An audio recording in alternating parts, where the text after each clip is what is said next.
My son's father, on my birthday, opened his mouth and told me, "Since you're always complaining about your stomach pain, about being sick, about this and that, you're never okay. Why don't you just kill yourself already? If you die, if you kill yourself, you'll stop feeling all of this." That's what he said to me on my birthday. I come from a working-class family. My mom's side, they were farm workers, humble people from a large family. My grandmother had more than 13 children and raised them all. Some of the other babies didn't make it. She had miscarriages, pregnancy losses. My mom is the oldest daughter. So my mom's house was always a gathering place for siblings, cousins, friends. Our house was always full of people. My parents have 4 children, and today they've been married for 35 years. My mom married my dad because she got pregnant with me. I'm the oldest daughter. My childhood was always that old school kind of childhood, you know? Running around, playing with all the neighborhood kids on the street. I have a lot of positive memories of my parents, especially my dad. I've always been very close to my dad. I remember when he spent time working in the state capitol, and I'd go visit him at his job every weekend. Sometimes he had to travel for work and he'd take me along. So I have wonderful memories of my father. My dad, he's the mirror in my life. Because of his story, my father became an orphan when his dad died. He was only 13. After that, his mother got sick, and he stopped being a child to become responsible for his mother's health. Around that same time, he discovered a health problem, a genetic condition, and it got passed down to me. This health problem causes bone tumors, and these tumors can cause deformities in the affected limb or pain. In my case, it's less severe than my father's. My dad had it in both his upper limbs and both lower limbs. I only got it in one arm. So my father had to deal with taking care of his mom at age 12. His own health problem, and the prejudice that came with it. There was always a lot of prejudice against people with disabilities back then. I think it was even worse then than it is now. And he dealt with all of this alone. Because of his story, I see him as my mirror. Because of the relationship my siblings have with my dad, I always believed that every person should have someone like him as a role model, a father figure like that. When I was 17, I moved to Philadelphia to go to college. I ended up passing a civil service exam and decided to stay there. My teenage years were full of responsibility because my mom ran a grocery store and I helped her during the day. At night I went to school. I studied in a town near my city because my town didn't have a high school back then. During my teenage years, I had some tumors removed, inherited from my father's condition. I had to face surgeries alone in Philadelphia because my parents had already tried to get me treatment closer to home and it didn't work out. So I had an aunt who lived in Philly, and I came to seek treatment there. I had surgery at 15. A tumor removed from my shoulder blade. At 17, I had another tumor removed from my upper arm. I was always a homebody teenager. My parents were strict with us. We could play during the day, but we didn't go out much. They always encouraged us to study, to be independent. That was my adolescence. I started going out more, getting to know the world, after I'd been living in Philadelphia for about a year. At first, I lived with my aunt and she kept me on a tight leash too. Then I started sharing an apartment with other people from my hometown who'd also moved to Philly. When I started college, I studied biomedical science. With guidance from my parents, I was very proactive about looking for internships. I started interning in my very first semester of college. I did several internships. Sometimes I'd go out with friends on weekends, but my coursework was always the priority in my life because I was the first person in my family to go to college. That was something kind of unattainable in my family's context. So I felt a huge responsibility to look for internships to study. My father always talked about the importance of passing a civil service exam. So I started focusing on that. Before I even finished college, I think maybe 6 months before, I took an exam and passed. Couple months after I finished college, I got called up for the job. I kept working and taking other exams and doing shifts. In my move to Philadelphia, in terms of my adult life, I was always studying and working, studying and working. I'd go out with friends sometimes, but I always prioritized my work and my studies and those exams. Before I got married, I had 3 boyfriends. But because I had this context of working hard, studying and focusing on myself, on being independent and achieving things my family hadn't achieved before me, I always put relationships on the back burner. Until 2018. Actually, in 2017, I started dating someone from another state. It was a good relationship because it was the first time I felt comfortable dreaming about having someone until old age. When that relationship ended in 2018, it really affected me. I was so frustrated because it was the first time I'd been disappointed in a relationship. So I went back to being who I was before, focused on studying. Thinking about forgetting that relationship, I decided I needed to leave to change my surroundings. I wanted to do something completely different, live somewhere else.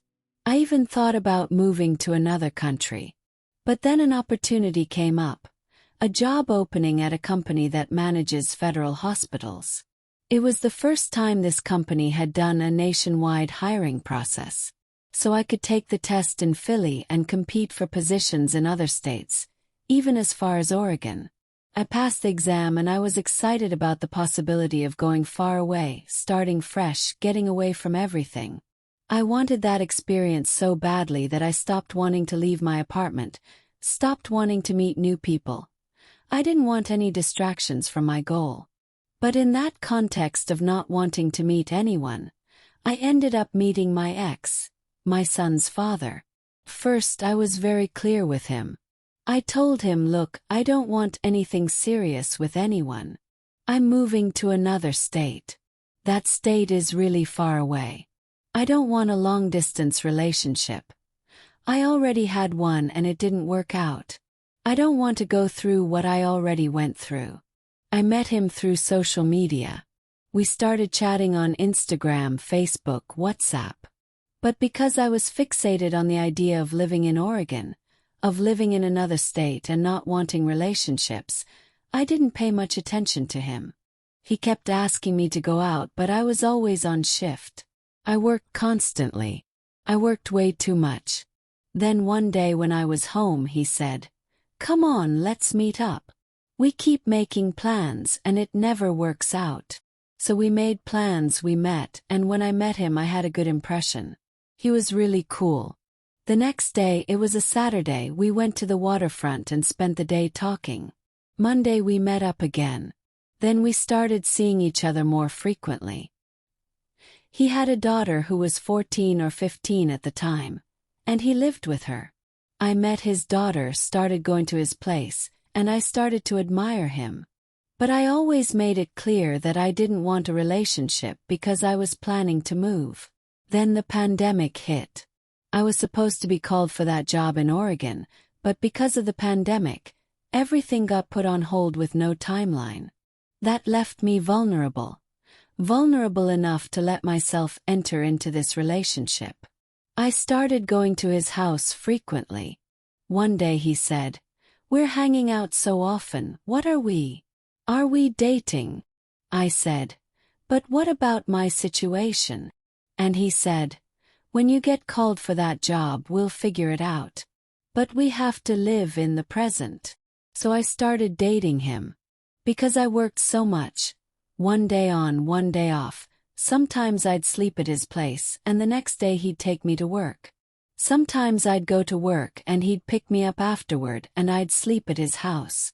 Until one day, a few months later, I slept at his house and he went to work. I wasn't working that day. Before we moved in together, I lived with my youngest brother. When I went to my place, he called me. He said, "I talked to my daughter and she told me you're not home." I said, "I'm at my place." He said, "Your place is now my place. You should come live with me. We're together." Little by little, I started bringing things over, thinking I wouldn't have everything there. But then eventually everything was there. One day we went to visit my hometown and I told my parents I was living at his place, that I was married. At the beginning he was that model husband, the companion, a good husband, a good father. I admired him so much. One of the things that attracted me to him was the way he treated his daughter. He'd been raising her alone since she was 2 years old, a single dad. That whole story. When we'd been together almost a year, he started talking about having a child. He said, "I really want to have a kid. I want to be a father to a boy. I want to name him after this person I'm a huge fan of. A singer he loved." He kept going on about wanting to have a son, being crazy about kids. At first, I was hesitant because I was afraid of being a mother. I'd seen some of my friends go through bad situations, becoming single mothers, the fathers being irresponsible. I said, "I don't know if I want to be a mother because I'm afraid of going through what they went through." He said, "Hey, I have a daughter. I raised my daughter. Do you think I'd be that kind of person?" That's when I started opening my mind to the idea. I started getting treatment because I had a hormonal problem and was about to have surgery. Before the surgery, I found out I was pregnant. I found out in the first few weeks because I went for an ultrasound to prep for the surgery. In that ultrasound, I found out I was pregnant. Less than 4 weeks, just the very beginning. He was so happy because he was going to be a father again, and he really wanted to be the father of a boy. I found out I was pregnant on November 10th, 2021. I was 30 years old. It was pure happiness for him. I was happy too. My parents were happy. His family was happy.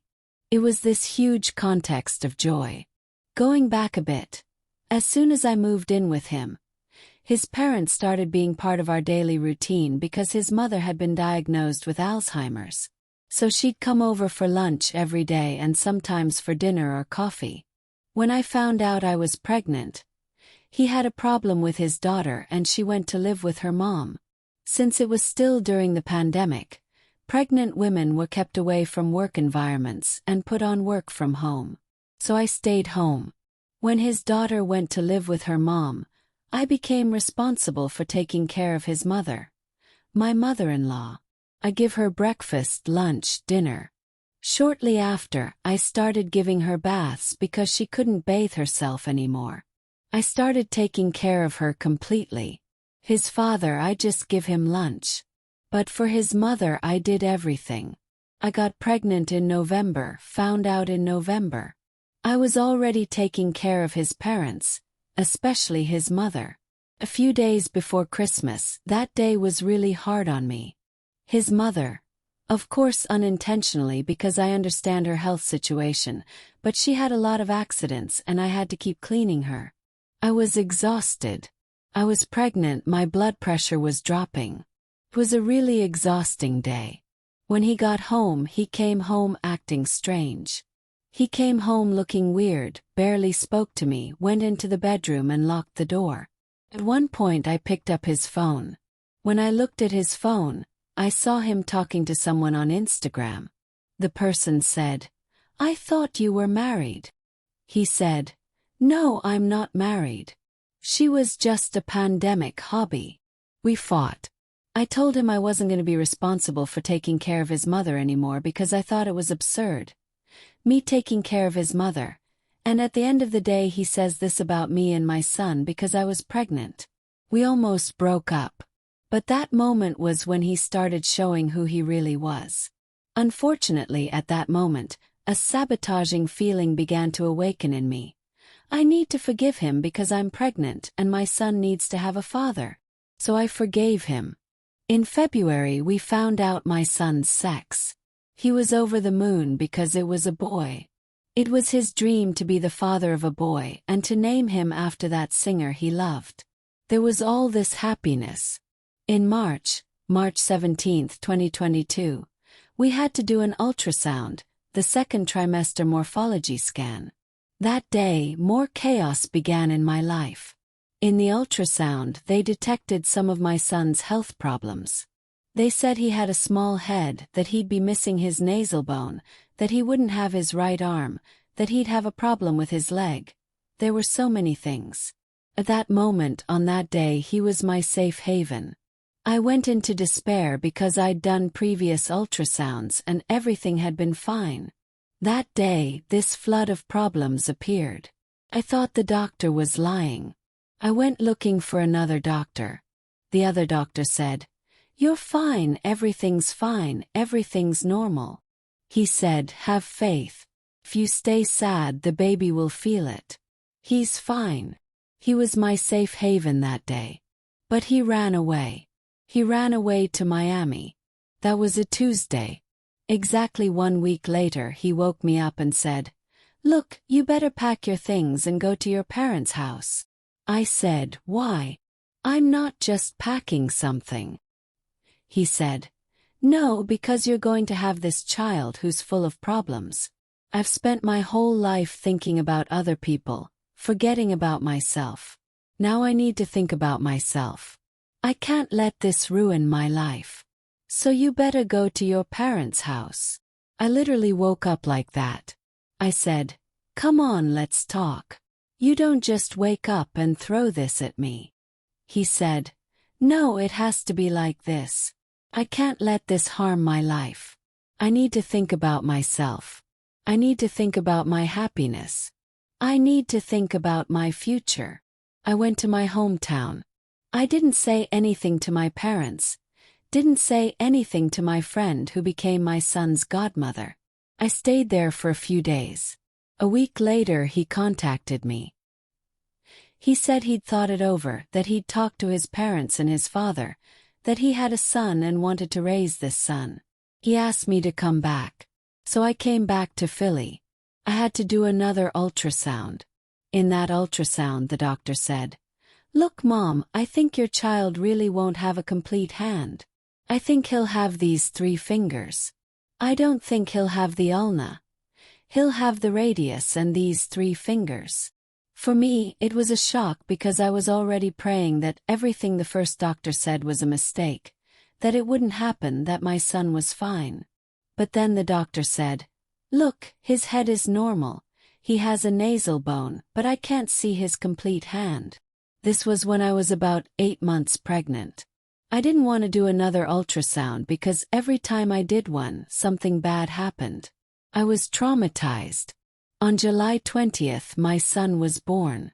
I hadn't planned on it. I went to the emergency room.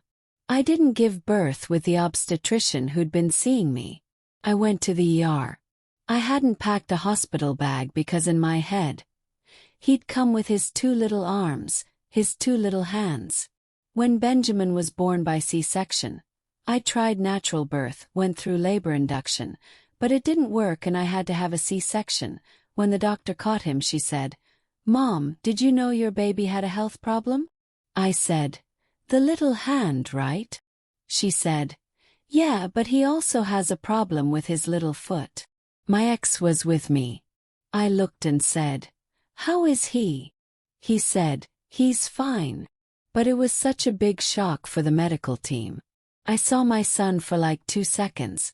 They said, "Mom, do you want to take a photo with your son?" I said, "I want to."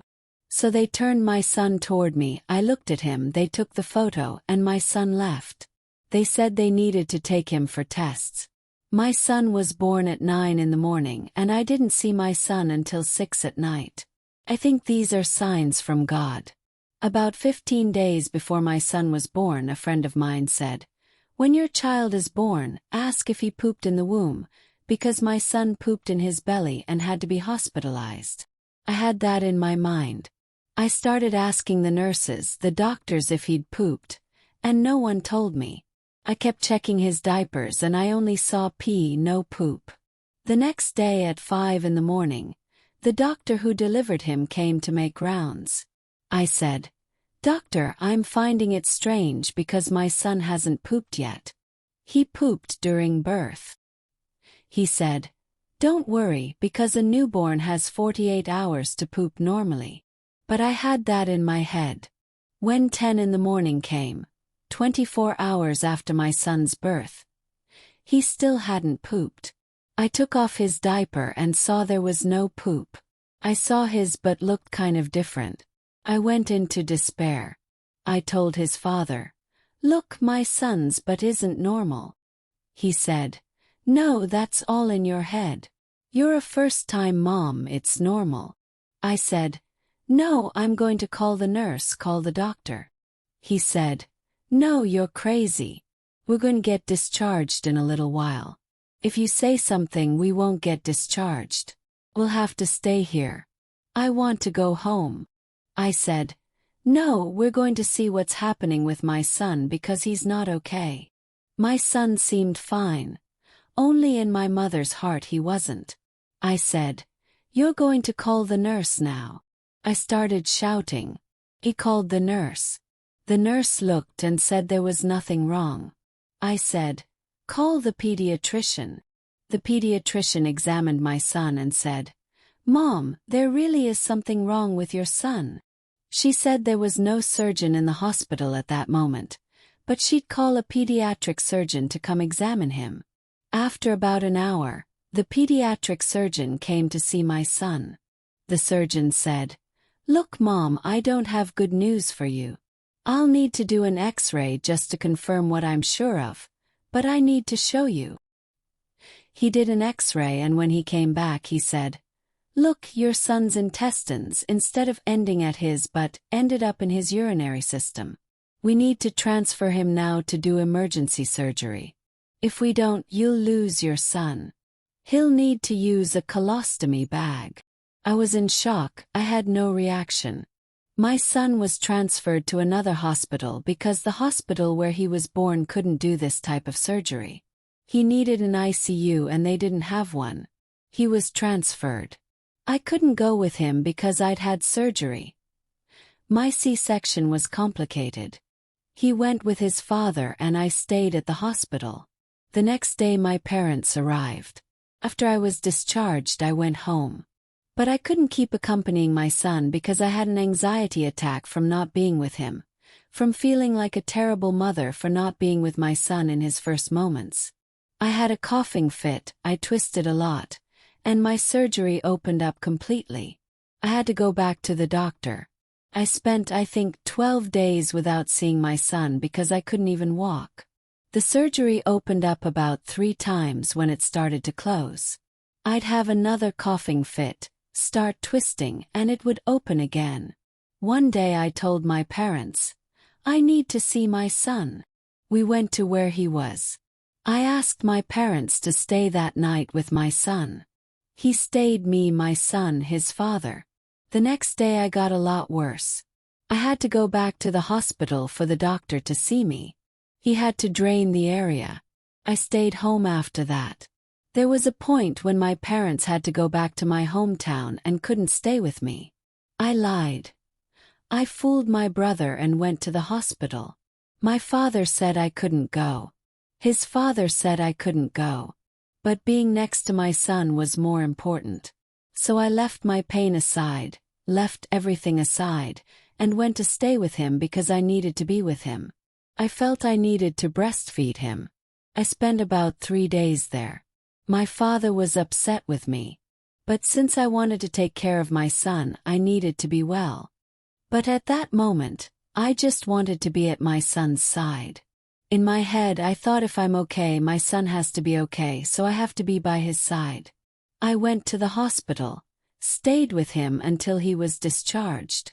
In this whole time of going to the hospital, of seeing my son's father taking care of my son, I thought, man, he's changed. He's being the father he said he'd be. He didn't leave my son's side for 1 minute. I started to admire him again. That feeling started to bloom for him in that situation with my son. Him taking care of my son also worried about me and how I was doing. We got discharged, and the first few days continued like it had been at the hospital. But then we started needing to look for other doctors. We went to the first doctor, the first orthopedist, to look at his little leg. When we went to see the orthopedist, he said to us very quickly, "Your son has disease X." He mentioned a disease very fast. I said, "What disease is this?" He said, "Your son has a syndrome." I said, "What does that mean?" He said, "It means he won't have his leg." I was floored. I said I'd look for another doctor. Then fight started with him because he said this doctor was a good doctor and I needed to listen to him. I said I wasn't going to listen to a doctor who said my son's leg had to be removed. That's when he started to become the person he was before my son was born. I started to see he was hiding his phone a lot. I realized he was having other conversations. We started fighting a lot because when I needed to do something with my son, we started looking for a program that gives colostomy bags. He wanted my son wrapped in a sheet, making a cocoon so no one would see him. We fought a lot about it. Even though it was hot, he wanted to wrap my son so no one would see him. He said it was because people would ask questions and he didn't like to talk about it. The fight started. When my son turned 3 months old, he got a job. He got a job at a transportation company where he'd spend 10 days traveling and 2 days at home. That was the first time he dropped his responsibility onto me. I was left with everything. My son had. I'd already found another doctor, another orthopedist. The doctor said, "Look, your child has clubfoot. It's a very rare condition. We won't need to remove his leg, but he'll undergo very long treatment. It's long, it's painful.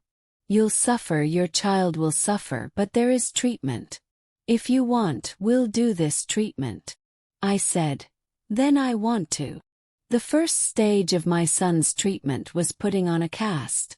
When my son got his first cast, I was alone because he'd already started this new job. It was very painful. They had to pull his little foot and put the cast on. So I spent 3 days without sleeping with my son in my arms. When he got home, I said, "Look, it wasn't a good time for you to go work out of state because I need help taking care of the baby while we do this." He said, "No, that's the mom's role. The father's role is different. So figure it out." I started treating my son alone, taking him to physical therapy, changing casts. In February I spent my birthday. My birthday was on a Saturday and he was home. A few days before, my son's cast had come off. I said to him, "Since you're going to be home on my birthday and since my son won't have the cast on, let's take him to the beach, because when he gets the cast back on, he'll spend a long time not being able to go into the water." He made an ugly face. I'd started having gallbladder attacks a few weeks earlier. I had stones in my gallbladder and was having crises. I was feeling very, very sick, a lot of stomach pain. But I was forced to leave my pain aside because I had to take care of my son and I had no other option. We went to the beach. On my birthday, he called a colleague of his. When we got to the beach, his friend said, "You're not going to swim?" I said, "No, I'm not. I just came for my son to swim because he'll spend a long time not being able to. I'm not feeling well, I have a headache, I'm sick. I just came for my son." Then my son's father on my birthday gave me a gift. He opened his mouth and said, "Since you keep complaining because you have a stomach ache, because you're sick, because you're like this, you're never okay, why don't you just kill yourself already? If you die, if you kill yourself, you'll stop feeling all of this." On my birthday he said that. Even his friend was in shock. His friend said, "Dude, what are you saying to your wife, the mother of your son, on her birthday?" He said, "It's a joke," and started laughing. After that, the next day he left. When he went to work, when he came home from work, he spent 2 days at home but with an ugly attitude. Barely held my son. I was distressed, wanting to get out of that reality, but at the same time sabotaging myself by wanting my son to have what I had. A father figure. In March, on one of his days off, he was home. My son started breathing differently. My son already has different breathing because of the health conditions he has, but his breathing was much more difficult. I said, "Look, he's not okay. Let's take him to the emergency room." I took him to the ER. When we got there, he was diagnosed with bronchiolitis. Because he had all these malformation problems, they thought it was better to put him in the ICU. He spent 2 days in the ICU and was already doing well. I was talking to the doctor and the doctor said, "Look, have you requested the transitional surgery to separate the intestine from the urinary system?" I said, "I requested it, but the insurance denied it." He said, "Look, if you want, we'll request it here in the ICU because it'll be easier to get approved." I said, "Then I want it." They requested it, it got approved, and they started doing pre-op tests. In one of these tests, they ended up catching hospital-acquired pneumonia. By then, his father was no longer in Philly. He was in Philly on the day my son was admitted. The next day he'd already gone traveling. On the day my son was admitted, that was a Thursday, the Thursday of Holy Week. I called him and said, "Look, something's wrong with my son. He's been readmitted. He's not okay. Come here." He said, "I'll sort this out, I'll sort that out. Blah blah blah. I'll go." That was Thursday. He didn't come. On Good Friday I called him. I said, "Look, your son was readmitted again. He's not well. You need to come here." He said, "I was going to come, but now I'm not coming anymore because I'm a father and I know what a father should do for a son. You don't need to be telling me my obligations. I'm not going anymore and that's it." I was outraged. Like, how? Your son is going through this. He got stressed and started saying a lot of things to me. Later that afternoon he shared an Uber trip with me. I thought, oh, I think he's coming because he shared this trip with me. So I'd know when he arrived so I could leave so he could go in, because Benjamin was in the ICU. When I clicked the link to track the trip, it was a ride that left from the house we lived in, stopped at an address, and the final destination was a motel. My son is coding in the ICU. Me with my son in the ICU, my son very sick, and he didn't go to see my son, but he had the nerve to share a trip with me, leaving the house we lived in, picking up someone and going to a motel. I responded. I said, "Look, how do you have the courage to do something like this?" He said, "Oh no, it was a mistake," and tried to give some lame excuse. Called my father. I said, "Dad, this just happened." My dad said, "Do you want me to go there tomorrow, get your things out of that person's house, and take them to your brother's house?" I said, "Yes." My father came the next day, did my move, took my things to my brother's house. My son was still coding. The day after I moved out, an alarm went off on one of the ICU devices. I'd never seen that. I work in healthcare, I work in a lab, but I never imagined all that a child could go through all that. A nursing tech who was taking care of my son looked at the parameters and said, "Something's happening." I said, "What is this?" She said, "I'll call a doctor." She called the doctor. The doctor looked and they literally pulled me out of the ICU. They said, "Mom, you need to leave. Your son's not well. I'll call you in a bit." They pulled me out. About an hour later they called me. When I saw my son I was in shock because he was intubated and prone, belly down, full of medication, full of equipment. I'd never seen this in my life. I said, "What's happening? What's going on with my son?" She said, "Look, your son has ARDS, one of the most serious pneumonias there is. He needed to be intubated. He's on high doses of medication and I don't know if he'll live." I called his father in shock. I said, "Look, this and this and this is happening." He said it was a lie and I was lying to get his attention. He went, I think almost a month without seeing my son. My son was breathing 100% through the ventilator, and even breathing 100% through the device. His saturation wouldn't go above 84, which is already low. My son started swelling up a lot. I kept calling him because the doctors kept coming to me every day saying, "Mom, your son. I don't know if your son's going to make it through the day." My son was very swollen. The doctor said, "Look, Mom, I know we've already talked twice, but your son's heart is very tired, very tired. He's all swollen. I don't think he can make it." I called him and he said it was a lie again. I took a photo and showed him. That's when he got desperate. When he got there, we had to leave the ICU. When they managed to stabilize my son and we came back, my son was saturating at 86.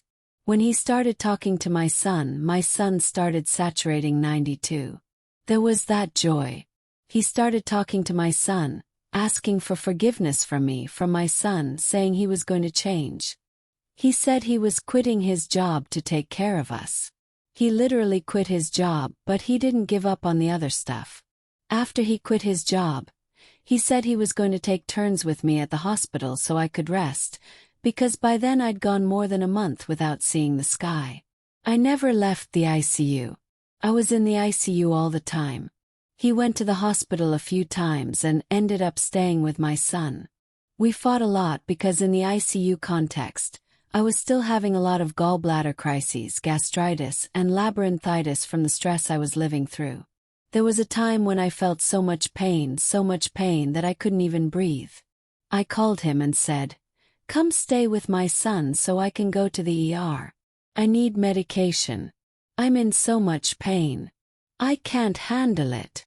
He said, "You're very weak. You're very weak. A mother who's with her child can handle it." He died and became his son. It was always like that. One time he said, "Look, I'm going to stay there with my son." I said okay because I needed clean clothes. I needed to go home and get clean clothes, wash the dirty ones. Even though my brother or my father would bring me clothes. He went to the hospital and I went home to wash clothes and get more. When I got home he called me. He said, "Look, the saturation dropped." I said, "But every time it drops a little, it comes back up." He said, "No, his device reset, everything went to zero. Zero saturation. Everything went to zero. They're reviving him here." I went into despair and rushed back to the hospital. When I got to the hospital, they'd managed to stabilize my son. Once again, after he saw this whole situation, he asked me for forgiveness, asked forgiveness from his son, said he was going to take care of us. That lasted a week. He went to visit my son every day that week, asking about him. After that, he disappeared.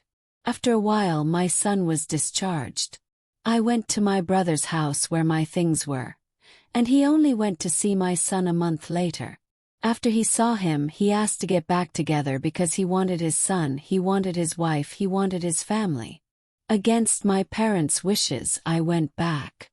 He was good for a while, being the person he said he'd be. He took me with my son to physical therapy. Because of the respiratory problem from the pneumonia, my son had to do respiratory PT. He took us a few times, maybe 4 times maximum. After that, he started saying no again. I'd call him to take us to therapy and he'd say he wasn't going. He said, "Look, I'm going to buy a car. The car will be expensive, but it'll be good because we use Uber a lot." I said, "Look, buy the car because then I'll take on all the household expenses and you take care of the car costs." He bought a car. I paid for the exemptions because my son is disabled and has the right to certain tax breaks. I paid for the tax exemptions, paid a fee to do the assessment so we could have the right to those exemptions. We got Benjamin's exemptions. When we started looking for an orthopedic doctor to start treatment, we knew it would be expensive. Each surgery costs over $200,000–300,000. We started seeking Benjamin's rights so we could save money for his surgeries. We got that money and it was left under his responsibility. Every time I questioned, "What about the bill?" he'd say, "I have no right to see that. I don't know what. That's my responsibility. Yours is caregiving, mine is financial. I'm responsible for it, I manage it." When I started calling him to take us in the car he'd bought for Benjamin's benefits, to take us to therapy, to the doctor, to exams, he said he couldn't. "I can't because I'm doing this. Can't because of Mom. Can't because of Dad. I can't because I'm not well." I kept criticizing him because he'd bought a car for one purpose and wasn't using it for that. In December 2023, I saw another message of his with another woman. Him telling his version, that he was fed up with having a special needs son. That it was very tiring and a lot of weight to have a special needs son. That he'd spent more than 100 days in the ICU with my son, which was a lie. When I saw this conversation, I went and talked to the woman. Identified myself. She said, "No, he told me this and this and this." We were already planning to spend Christmas together, the new year. I was like, "How?" That night I woke up and said, "Look, what's this story?" He started trying to blame me. "Oh, if you hadn't looked, you wouldn't have seen. I'm a man and I'm very tired of this life, of having a son like that, of having to take him to things. Always taking the blame off himself and transferring it to me."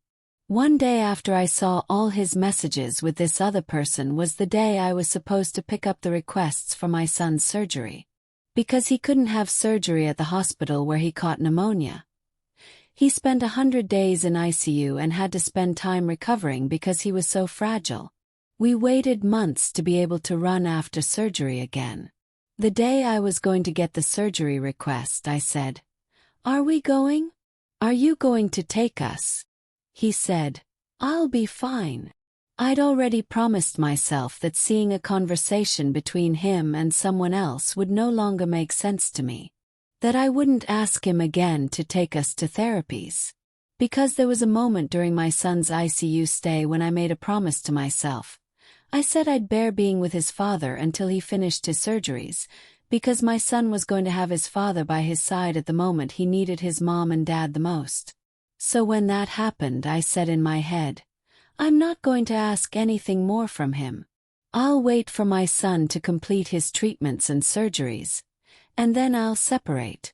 Then I'll be at peace in my head and in my heart. I'll have done my part." I went ahead and picked up the surgery requests and everything. When I got home, he tried talking to me, but I didn't give much importance. I stayed in the house with him as if there was no other person. He kept trying to talk to me and I wouldn't speak. I responded as minimally as possible. I didn't ask any more for him to go with me and my son to therapies. Near the end of 2023, around Christmas and New Year, he said, "Are you going to take our son to therapy?" Said yes. He said, "I'll take you." Said okay. When we got in the car, we went down to a little store near his parents' house. He stopped and said, "Look, I made a promise. I talked a lot with God. I made a promise, and from now on I'm going to be a different father. I'm going to be a different husband. I'll be everything you and my son need." But I'd heard this before. He'd made these promises on other occasions. I just let it happen. He started to change. Not really change, but to put on the character he wanted to be when he wanted to be the good father, the good husband. But he couldn't sustain it for long. He started going with us to therapies, staying a little more with my son. When it got close to my birthday again, I was traumatized because the year before he'd said that horrible thing. But that year when I turned 33, everything was different. He took us out, we went out to eat, went out with friends. A friend of mine even said, "Oh, it's so beautiful to see you together. I wish my family was like yours." I thought, is he changing? Maybe he's changing. Right after I turned 33, the weekend before Mardi Gras, we went to his friend's house. It was really good. We were playing with Benjamin. Everything seemed perfect. Until one morning he took out his phone to check the time before we went to therapy with my son. I saw there was a message from someone with those heart eyes emojis. I said, "Who is this person?" He said he'd started working as an Uber driver. He said, "It's a passenger I picked up. She's a rich lady from Boston who came to work here in Philly. She said she needed a trustworthy driver because she's always here with money. She asked if I could do rides for her and it would be great for me, extra income." From then on, he went back to being what he was. His mask started to fall again. Not wanting to go with me to take Benjamin to therapies, not wanting to go out with me. There was always something more important to do. When I started complaining again, he'd say, "Oh, but I have a friend who said if you don't separate from me, no judge will force me to take my son to therapy. The judge will only make me spend Sunday afternoons with him every 2 weeks. Because my friend said if you were my real wife and you're not working, you'd stay and take care of my mother, and I wouldn't have to pay someone to stay with my mother." He kept throwing these conversations at me. My friend said this, that. Until one day I was at home alone with my son and my son suddenly stopped breathing. I didn't even think about calling him. I immediately called an Uber. I ordered an Uber and then I started calling him. "Order an Uber." I intended to take my son to the hospital where he'd had his treatments, but since it was far from my house, I was afraid I wouldn't have time. So I told the Uber driver to go to the nearest hospital. When we got there, I couldn't even do my son's registration. I was so nervous at the time. I could only say my son was unresponsive, my son was out of breath. I only did my son's check-in after he was being treated. They treated my son. My son had to have adrenaline injections, epinephrine, to be able to open up his airway. First I called his father. That day I called his father more than 70 times and he didn't answer. After my son had an emergency situation, I got home. I arrived with a huge list of medications. When I got home, I gave him the medication list and he told me the son was mine. That if I wanted my son to get well, I had to pay. I said, "Look, you have my son's money in your account. If you don't buy his medications by such and such time, I'm going to the police station." After a while, the guy arrived at the pharmacy. I thought, "Oh, he bought the medications." He came out, took my son in his arms, left to get the door, got my medications and returned. When he returned, I had a very small bag. It didn't make sense, the amount of medicine the doctor prescribed versus this bag.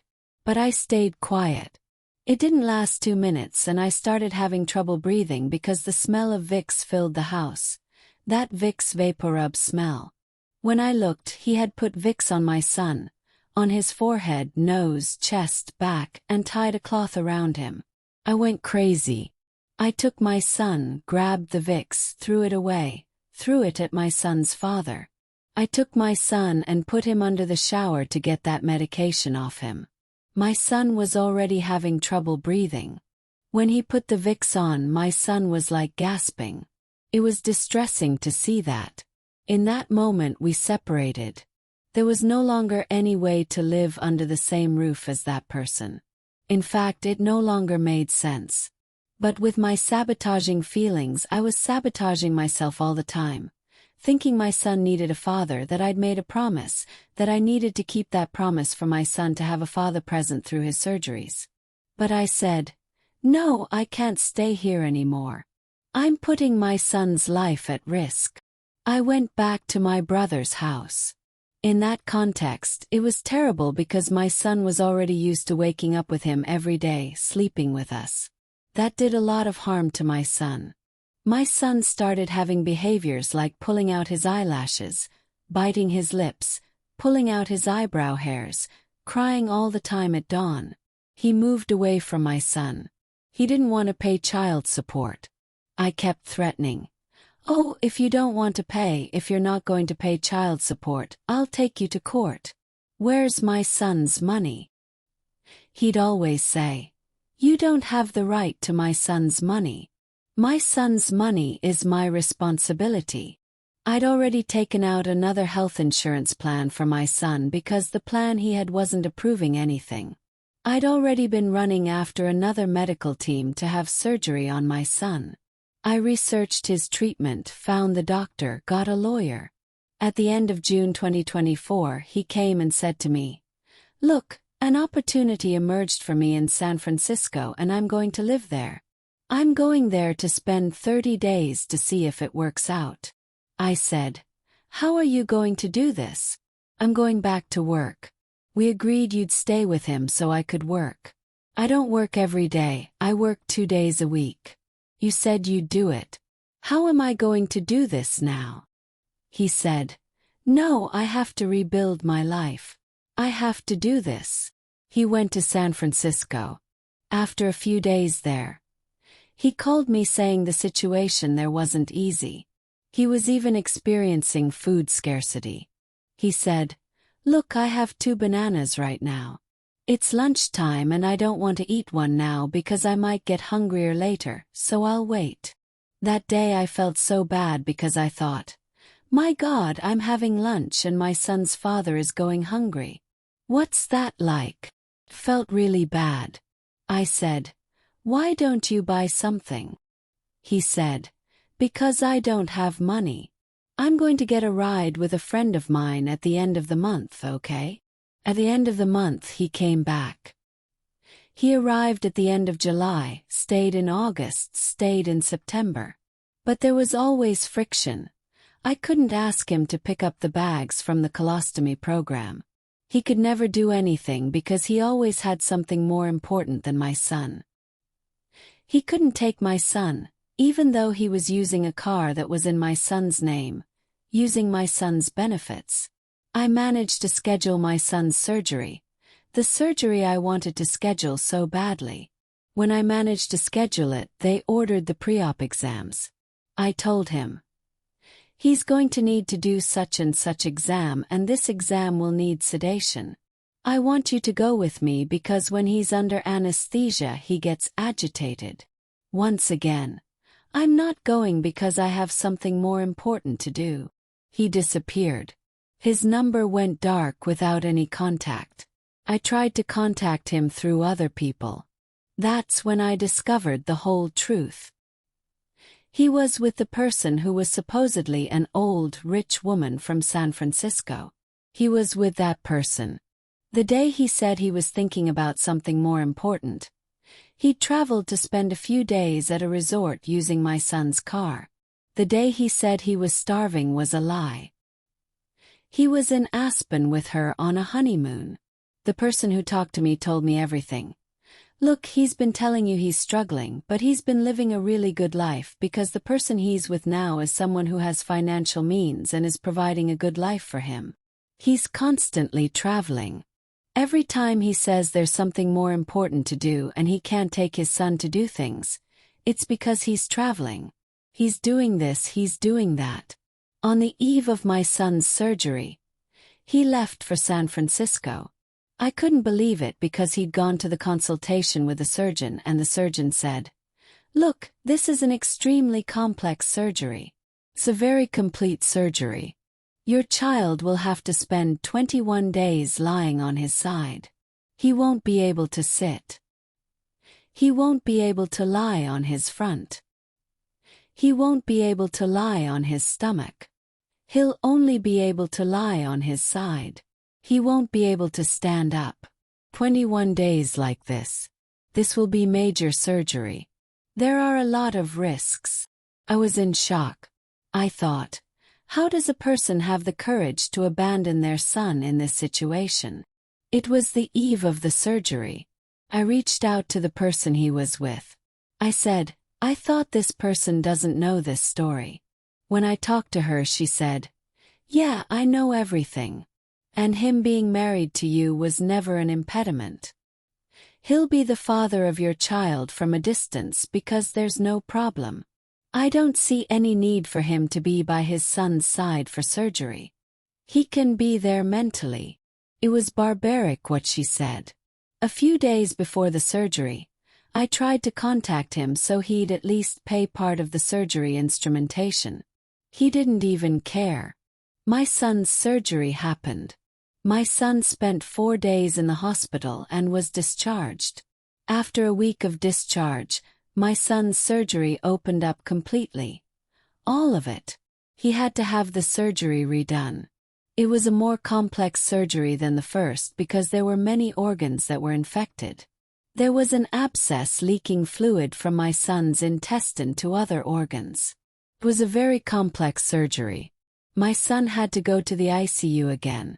I was advised to talk to him without him responding, to tell him so he's not claiming parental alienation later. I told him, "Look, this and this and this is happening." My son's surgery opened up, had to be redone, it was more complex. He's in the ICU. He responded and said, "See? Do you see? How is this from God?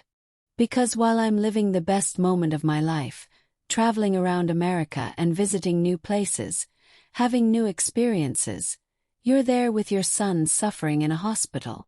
Had no reaction. I said, "How dare you say something like this?" Throughout my son's life, after my son's birth, after we'd been in the ICU, every time we fought, he'd say, "What I got, I have a perfect daughter.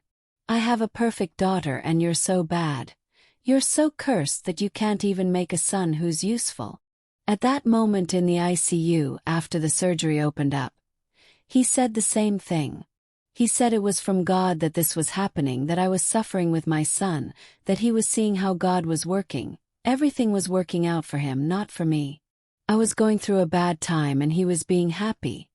He said, "See, I have a perfect daughter. My daughter has 10 fingers. Your son doesn't. You couldn't even make a son who's useful."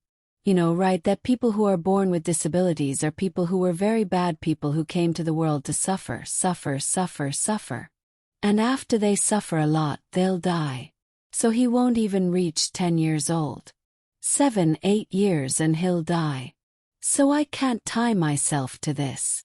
We didn't say anything. My son spent time in the ICU, a long time hospitalized. After his hospitalization, he went home where he spent 21 days not being able to sit, only being able to lie on his side. Then came another stage of treatment, a stage of dilating his intestine. For this stage we needed to buy devices. There were 8 devices we needed to buy to undergo this treatment. I told him, "Look, you didn't do your part financially in relation to instrumentation. You don't do your part in caregiving. So these devices, you'll have to buy them." He bought number 8. When I went to question him, "Look, each device only lasts 15 days, so you need to buy number 9 now to have it ready," he said. "I'm not going to. I don't have money. I won't spend money. When your son is older, it'll resolve itself. Let him keep using a colostomy. When he's older, it'll resolve itself. He can buy the devices he needs. He can live his life." I said, "Let him understand your son's going through all this because you know how complex it is to use a colostomy. Do you prefer him to keep using the colostomy bag or to buy something that you'd spend on other stuff?" He said, "Better let him figure it out. Let him turn around." To me, that was another moment where I felt like everything bad has already come out of his mouth. But I was tricked again and he said, "No, stop. I bought the devices for my son because if I didn't buy the devices, if I didn't do this treatment at home, he'd have to redo the surgery." My son had this treatment. After finishing this treatment, it was time to close the colostomy.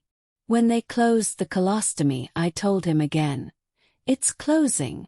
The colostomy will close. I need money for instrumentation." I was very happy when I got my son to close, when I got approval for my son's surgery, because I have 2 big dreams in my life that balance each other out. One was for my son to stop using the colostomy and the other is for my son to walk with his 2 legs. Those are my big dreams. 2 dreams that are equally huge. I was very happy about that, but then he said he wouldn't have to pay for it, that he was out of money. Always the same situation. I threatened to take him to court because we already had a process regarding child support and everything, but he'd missed the hearing. I said, "There's going to be another hearing. I'll attach all these expenses because you're not contributing anything." He said, "No, okay, I'll pay." He said he'd pay. He paid, split into a lot of installments. My son had the surgery, closed the colostomy. He was hospitalized for about 3 days. After closing the colostomy, he was discharged. When he got home the next day, he was readmitted. I usually tell people my son likes to test my heart because every surgery he's had, something happened. He had to be readmitted. After several tests, the doctor said, "Look, I'll have to open him up again. I'd rather sin by excess than let something pass. I don't know what's happening to him, what he's feeling so bad about, but I'm going to open him up. When we open him up, maybe there won't be anything, or maybe there'll be something and he'll need to go back to the colostomy." I went into despair, imagining that would be part of our life again. Today, after some time, I see the colostomy as the savior of my son's life. But it wasn't something I wanted him to experience because I want my son to have a better life, close to normal. I'm aware that several times the colostomy saved my son's life, but I didn't want my son to have that device, that bag, for his whole life. I wish he had a better life close to normal. So when she said, "Look, they'll probably go back to using the colostomy," I went into despair. Thank God when she opened him up, she said there was a part that was infected that she removed and that she was going to give him another chance. She said, "Look, I'll give him another chance." She didn't do the colostomy. He went to the ICU. I told his father he'd be in ICU and everything. He saw the message and replied within a week later, "Oh, but he's fine, right? Done." He didn't ask anything else. After a while, my son spent a long time hospitalized. After a while, my son came home. I don't know what happened to his father. I think his conscience weighed down and he called me saying he needed to talk to his son, see his son. He made a video call and saw my son. Then he started crying, saying he regretted the things he'd done, but that he was making his life very difficult, that he couldn't handle it. He said the person he was with, when he'd said all those phrases about the judge not forcing him to take my son to therapy, that if I were his real wife I'd take care of his mother. That was what this woman told him. She told him he needed to be happy. That for him to be happy he'd have to rent his house, because we live in his house, that he'd rent the house and go live with her. Because if he lived with her, he'd have the rent money. He'd have the money from his work, and she would still help him. So he'd be very well off financially. He said it was in that context. I'm not putting the blame on her. Far from it, because he's the father. He's my son's father. But I keep thinking about how a person who is a woman, a mother, has the courage to say something like that and to tell me that my son didn't need his father. In this context, around my son's surgery, I found out he was wanting to take me to court, claiming mental insanity. She was going to hire a lawyer for him to take me to court, claiming I'm insane. She said she was seeing the situation differently and that I was harming him. I don't know if this lawsuit went ahead because I never received a subpoena. But a mutual friend told me that he'd mentioned this to some of his friends, that he was feeling psychologically bad for not being close to his son and it was my fault. And this person who's with him, if she's a person who understands the law, if she's a mature person, she was encouraging him to file proceedings against me, claiming I'm insane. My son went through those 2 surgeries. Thank God he began to recover naturally. One battle ended and another began because being an atypical mom means you win one battle and you're already aiming for another. My son finished this intestine treatment and I'm already running after leg surgery. We ran after surgery. Thank God it was approved and accomplished. Once again my son testing my heart. When the leg surgery was done, he was readmitted again. Had a panic, a laryngeal spasm. He had to go to the ICU. He spent I think about 6 days or was it 5 days in ICU because of this respiratory problem. He spent almost a month hospitalized. At that moment, not even knowing the surgery procedure. Because I've always made a point of saying everything that's happening so he can't say later that I hide things, that my son's life is hidden from him. I've always made it clear. Look, this and this will happen. I just don't keep saying, look, he's doing this. Because although I think he should try to find out too about his procedures, his treatments, but anyway, even knowing the treatments, surgery, complexity, everything, he's always been aware of this. He never asked about my son at any time. On September 9th there was a hearing, but at the hearing he didn't show up again. The second hearing he didn't attend. Even though he was with the public defender. And the defender said she couldn't get in touch with him. He kind of went missing, incommunicado at least for us in terms of my son. After the hearing, he deposited the child support money for my son. I charged him again because to this day he has the documents for the car that belongs to my son. He's sitting on my son's money, which he was supposed to have passed on to me. There's a court order for this and he hasn't passed it on yet. When he last deposited my son's child support, he came to ask, he said, "Look, the surgery was done, right?" I said, "Yes."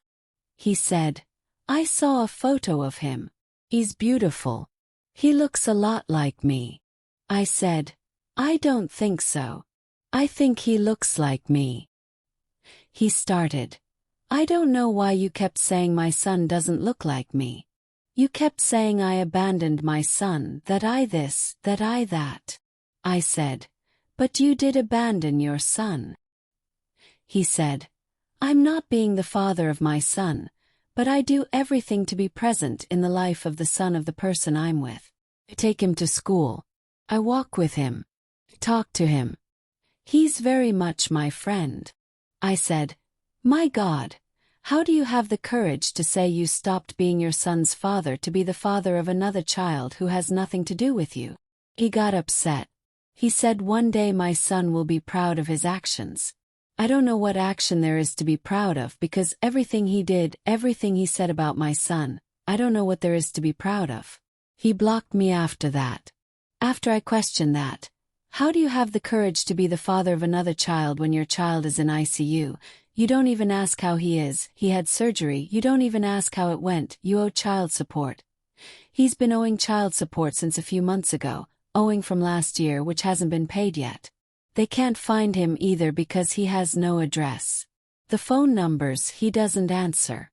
In short, an incommunicado person. Today I can see this story from a different perspective. When he abandoned my son, when during my son's first surgery he and the person he's with said my son didn't need his father close by, I decided that would be the end of everything. That person no longer existed for me. I started to focus only on my son. Then I also stopped to analyze something that was so clear and that I couldn't see. That the fear I had of facing everything I'd face with my son, all the surgeries, post-surgeries, I'd already faced before. I already took care of my son alone. I was already going to therapy alone. I spent the entire ICU stay alone. I remember when I wanted to talk about something from the ICU with him. They say being an ICU mom takes a fixed toll. I believe that because it's been 2 years since this happened to Benjamin, and I still haven't managed to digest everything I experienced there. Every time I tried to talk about something from the ICU, he'd say, "You're very weak. You're very weak.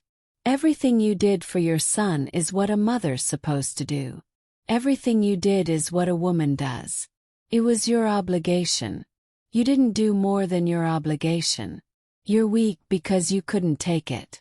You couldn't take it because you saw yourself sick." All his talk made me scared. It made me create this fear of facing more things alone. But when he left, when it came to Benjamin's surgery, when his first readmission came, I said, "My God, I was scared to face this, but I already faced this before. I already went through all of this. It's just that I didn't realize this because I don't know how to explain it. I voluntarily let this person put it in my head that I wasn't able to do what I'd already done. Because he said I wasn't able to do something I'd already done. I said, "No, I already did everything. I've been through it all alone. So I have to focus here on me and my son, just my son. I will do his responsibilities. I will do my responsibilities." It's being very heavy.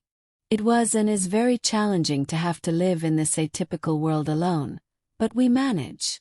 One of my reasons for being here to tell you a little about my story is because I know that, unfortunately, there are countless mothers out there, countless single mothers of atypical families who go through what I go through. There are more than 75% of atypical families being led by mothers because the fathers abandon them. So what I think I have to say by coming here is that no matter how difficult things may be, things work out. Feel weak. Feel like a weak person. But I know that even in my fragility, I have the ability to move forward to keep fighting. It's no coincidence that we have the children we have. It's no coincidence that God gave me an atypical son. I don't believe it's because, throughout my journey as a mother, I've heard several times people say that children born with some atypicality is because it's to pay for something that the father or the mother or even the child did with their past life. His father also said this. I don't believe that. I believe everything happens on purpose. We don't even know why. Maybe we won't ever know, but everything has a purpose, everything has a goal. I feel like an extremely weak person. Cry every day. But I have fuel that makes me become a capable person, a capable mother who can go in pursuit of my son's goals, to bring all the best to him. A few days ago I was playing with my son. Me and my son were playing with Iron Man and Spider-Man. I said, "Who's stronger, Spider-Man or Iron Man?" He said, "It's you, Mom. You're stronger than Iron Man and Spider-Man." So this story of mine is to let mothers know that it's possible. That's what life would be like. Because our children, no matter how atypical we may be, they give us strength to carry on forward, to make us capable of getting the things they need. When I stop to analyze today, things are where they should be and happened in a very good way. Because this person left my life and my son's life. In a certain way, I don't know if spiritually speaking, universe-wise, he left the door open for many good things to happen. Today, me and my son were supported by people who believe in us. He's with someone who agrees with his thoughts, and I'm next to people who agree with my thoughts, who believe in me, who believe in my son. We still have a lot to go through, my son and I. But I got to accomplish part of my big dream, which is seeing Benjamin do his business normally without the bag, and seeing him with a device on his leg, starting this treatment that I know is long, a treatment that will last years. But only the possibility of seeing that my son will be able to walk with his 2 little legs fills me with happiness. I say it's very, very worth it for us to achieve it. We can do it. And if you're enjoying this story, don't forget to leave a like, subscribe, and share so we can bring you more stories like this one.